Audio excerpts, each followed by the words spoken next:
Depuis mercredi et par décret, l'utilisation de la chloroquine pour traiter les malades du Covid-19 est suspendue en France, Wendy. Oui, et Marlène, et pour revenir notamment sur ce débat sanitaire et scientifique, j'accueille ce soir en studio Philippe Juvin, chef du service des urgences à l'hôpital Pompidou. Bonsoir professeur. Bonsoir. Les auditeurs, pas plus que moi, ne sont scientifiques et il faut avouer que ces débats, voire ces querelles, nous ont dépassés. En quoi pour vous la suspension de ce traitement à la chloroquine est problématique, ou non d'ailleurs, après plusieurs avis scientifiques défavorables, Philippe Juvin? Écoutez, ça fait maintenant 3 mois qu'on ne parle que de ça, et ça fait 3 mois qu'on demande qu'il y ait une étude bien menée avec un groupe témoin pour prouver que l'hydroxychloroquine ou la chloroquine ont des effets positifs sur les patients.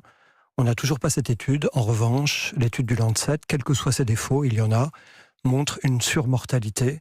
Et donc, principe de précaution oblige, il est logique, quand vous avez un médicament qui semble avoir une surmortalité et qui en même temps n'a pas fait ses preuves, eh bien de ne pas le prescrire, en tout cas pour les patients hospitalisés, puisque l'étude du Lancet a été faite sur des patients hospitalisés.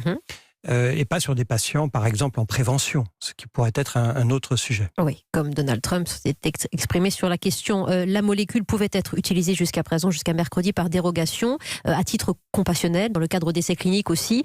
Certaines familles, certains patients vous l'ont-ils demandé en service de réanimation à Pompidou? Bien sûr, il y a beaucoup de gens qui l'ont demandé en réanimation, dans les services également d'hospitalisation classique.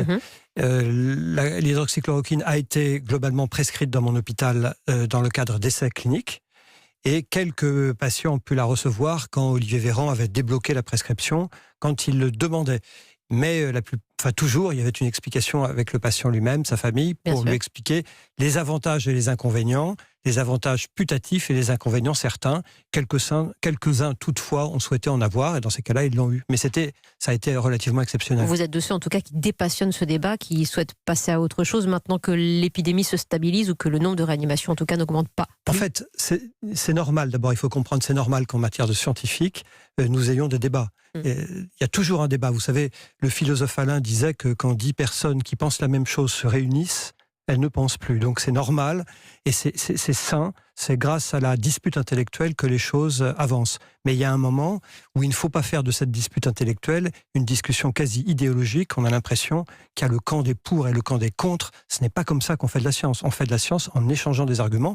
Et aujourd'hui, moi je n'avais pas d'a priori. Et pas à coup d'interview, c'est ce que vous voulez dire aussi. Pas à coup d'excommunication. Oui. On ne s'excommunie pas. On discute, on débat.